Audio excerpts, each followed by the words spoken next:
मैं दिनेश सर माँ पीताम्बरा अकेडमी पे आपका फिर से स्वागत करता हूँ।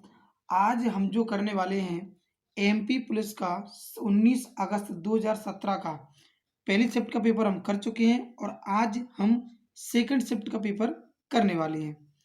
और जिसने भी इस चैनल को सब्सक्राइब नहीं किया है वो सब्सक्राइब कर लें, क्योंकि आगे आपको इसी प्रकार से कंटिन्यू लगातार पेपर मिलते रहेंगे। आप नहीं, इसके डिस्क्रिप्शन में प्लेलिस्ट का लिंक दे रखा है, जिस पर क्लिक करके आप पूरे के पूरे एमपी पुलिस के पेपर एक साथ देख सकते हैं। तो चलिए चलते हैं आज के पहले प्रश्न पर। पहला क्वेश्चन है, श्रृंखला में अगले पद को ज्ञात कीजिए। यहाँ पर एक हमें सीरीज दिया गया था, देखिए समझते हैं सीरीज को। ए सब जगह लिखा हुआ है, बी यहाँ पर एक बार है, ये दो बार है, तीन बार है, तो आगे अब चार बार आएगा। और आप देख रहे हैं जेड जेड जेड, यहाँ इससे पहले वाई आ गया, फिर यहाँ एक्स आ गया। तो आपने देखा यहाँ पर जो आएगा डब्ल्यू भी आना चाहिए। तो अब देख लेते हैं बी कितनी बार आना चाहिए, चार बार, ए एक बार आना चाहिए, डब्ल्यू एक्स वाई जेड। तो आपने देखा ऑप्शन नंबर डी इसका सही आंसर है। चलते हैं अगले प्रश्न पे। सेकंड क्वेश्चन है दिया है, यदि वायरस को WJSVT से कोडित किया जाता है तो बैक्टीरिया को कैसे कोडित किया जाएगा।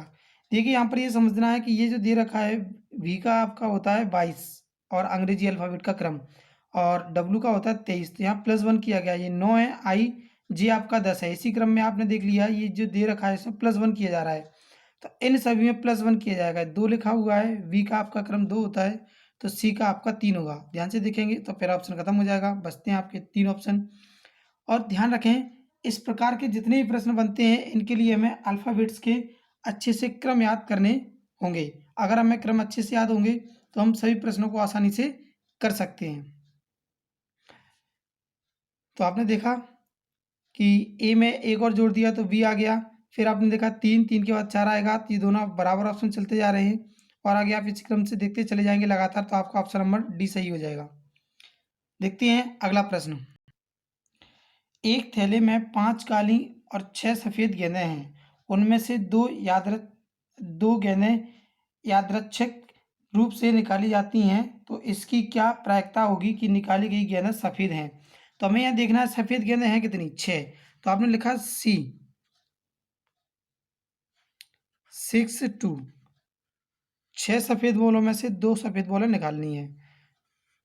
और देखा आपने टोटल नंबर ऑफ बॉल कितनी है हमारे पास 11, उसमें से कितनी निकालनी है 2। तो इसको हम सॉल्व करने के लिए लिखते हैं 6-5। ये जो सॉल्व करते हैं इसको ये 2 बार सॉल्व करना है, यानी फैक्टोरियल को खोलते चले जाना। कितने, 2 अंक खोलना है केवल, तो 6 और 5 खोल दिया। इधर देखेंगे तो 11 को 2 बार खोलना है, तो 11 गुणा 10। इसे सॉल्व करते हैं हम, ये चला गया हमारा 2 बार, 2 से इसे कैंसिल कर दिए 3, तो आंसर निकलेगा 3/11। तो आपने देखा ऑप्शन नंबर इसका भी डी। अभी तक जो लगातार हमने 3 क्वेश्चन किए हैं तीनों के आंसर हमें ऑप्शन नंबर डी ही मिले हैं। आइए देखते हैं अगला प्रश्न। किस वर्ष में भारत ने पाकिस्तान के साथ युद्ध नहीं लड़ा। देखिए 1950 में भारत के साथ और पाकिस्तान के साथ, भारत ने पाकिस्तान के साथ कोई युद्ध नहीं लड़ा। पहला युद्ध जो लड़ा था 1947 में लड़ा था, उसके बाद 65 में, 71 में, ये लगातार युद्ध होते रहे हैं, इसमें नहीं हुआ। तो इसका आंसर आएगा ऑप्शन नंबर ए। क्वेश्चन है, भारतीय संघ में कितने राज्य हैं। देखो ये जो क्वेश्चन 2017 में जब पूछा गया था तब हमारे भारत में 29 राज्य हुआ करते थे, लेकिन अब वर्तमान में जो राज्य हैं आपके वो हैं 28। किस अधिनियम ने भारत के राज्यों और क्षेत्रों की सीमाओं को व्यापक रूप से बदलकर भाषाई रेखाओं के साथ उन्हें संगठित किया गया था। सन 1956 में जो राज्यों का पुनर्गठन किया गया था भाषा के आधार पर, इसलिए इसका आंसर है आपका राज्य पुनर्गठन अधिनियम 1956, ऑप्शन नंबर डी। 2016-17 में विजय हजारे ट्रॉफी किसने जीती। तो ये जो जीती थी ये तमिलनाडु ने जीती थी। बंगाल को हरा करके 37 रनों से तमिलनाडु ने इसे जीता था। इसमें 28 टीमों ने पार्टिसिपेट किया था। ये 15वीं विजय हजारे ट्रॉफी जीती थी। नेक्स्ट क्वेश्चन है, 1873 में निम्नलिखित में से कौन से संगठन का लाभ ज्योतिराव फुले ने किया था। तो ये है सत्य शोधक समाज, क्योंकि इस समय इन्होंने छोटे छोटे समूह में बना करके शूद्र और अस्पृश्यता का, या कह सकते हैं शूद्र और अस्पृश्य जाति के लोगों को भेदभाव को खत्म कर दिया था। तो इसका आंसर है सत्य शोधक समाज। देखते हैं अगला प्रश्न। क्वेश्चन है आपका, निम्नलिखित में से किस सुपर कंप्यूटर को भारत में प्रथम विकसित हुआ माना गया? तो ये था हमारा परम 8000, जो कि हमारी स्वदेशी एक परम नाम के सुपर कंप्यूटरों की हमारी एक श्रृंखला है, उसके द्वारा तैयार किया गया था। परम सी डेक के द्वारा इसे तैयार किया गया था। ये बहुत ही फेमस क्वेश्चन है, बार बार आता रहता है, रिपीट होता रहता है कि निम्नलिखित जिलों में कौन सा अफीम उत्पादन के लिए जाना जाता है? तो मंदसौर जो है इसके लिए जाना जाता है। ये क्वेश्चन बार बार रिपीट होता रहता है व्यापम के क्वेश्चनों में।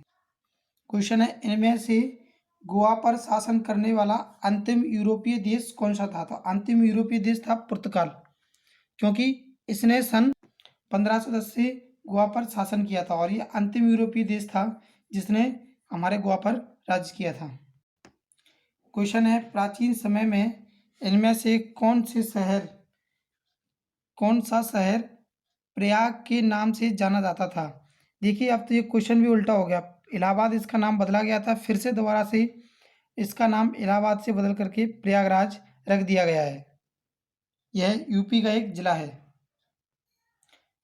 क्वेश्चन है, बाण सागर बांध नाम किसके ऊपर रखा गया है? तो ये बाण भट्ट जो हमारा है उसके ऊपर रखा गया है। ये शहडोल जिले के अंदर पड़ता है।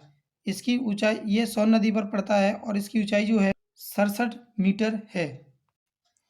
मध्य प्रदेश उच्च न्यायालय का पहला मुख्य न्यायाधीश कौन था? ये क्वेश्चन है। तो इसका आंसर है आपका न्यायमूर्ति एम हिदायतुल्ला, जो भारत के छठे उपराष्ट्रपति रहे। तो अगला क्वेश्चन है आपका, 1991 के आर्थिक सुधारों के दौरान वित्त मंत्री कौन थे? तो वित्त मंत्री थे मनमोहन सिंह। ये हमारे देश के प्रधानमंत्री भी बन चुके हैं 13वें नंबर के। राजतरंगिणी के लेखक जो हैं वो हैं कल्हड़। ये जो राजतरंगिणी है एक संस्कृत का ग्रंथ है जिसका अर्थ होता है राजाओं की नदी या राजाओं का समय।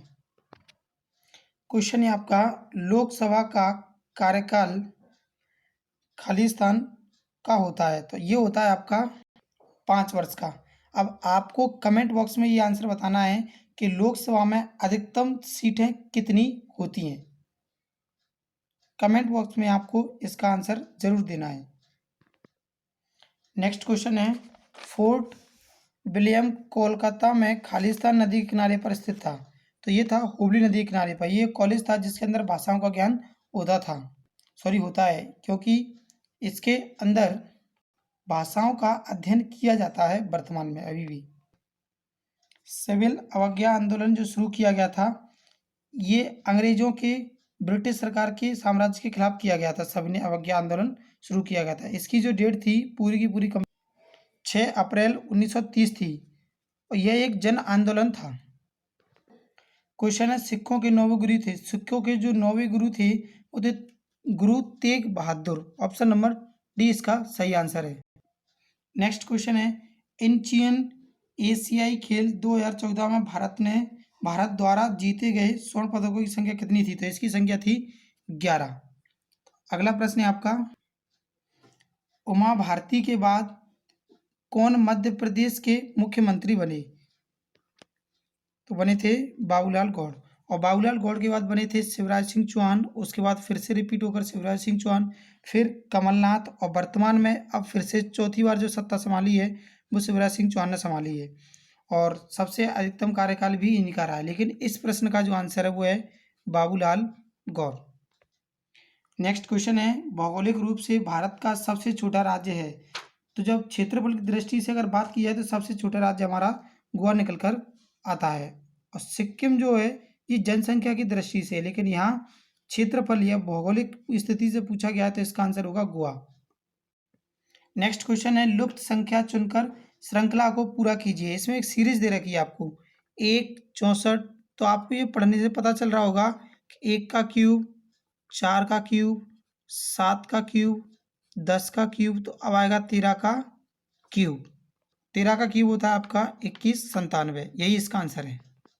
नेक्स्ट क्वेश्चन है, लुप्त संख्या चुनकर श्रृंखला को पूरा कीजिए। तो आप देख रहे हैं 3 15 63। तो यहाँ आपने देखा 3 का 4 गुना किया गया +3, यानी 3 गुणा 4 और +3, तो ये निकल कर आएगा 15। फिर से 15 का 4 गुना +3, तो ये आएगा 60 और 3 63। इसी क्रम में हम देखते जाएंगे। तो इसका 4 गुना करना है, सबसे पहले 4 का गुणा करना है और +3 कर देना है। तो आपका ऑप्शन आएगा ए, पहला ऑप्शन सही है इसका आंसर। नेक्स्ट क्वेश्चन है, लुप्त संख्या चुनकर श्रृंखला को पूरा कीजिए। तो यहाँ 12 दे रखा है, फिर 15 दे रखा है, फिर 21 दे रखा है। तो आपने देखा सबसे पहले यहाँ पर 3 जोड़ा गया, फिर 6 जोड़ा गया, यानी +3 +6 +3 +6, ये सीरीज आपकी चल रही है। तो आपने देखा यहाँ कितना जोड़ा जाएगा 3, तो आंसर होगा आपका 33।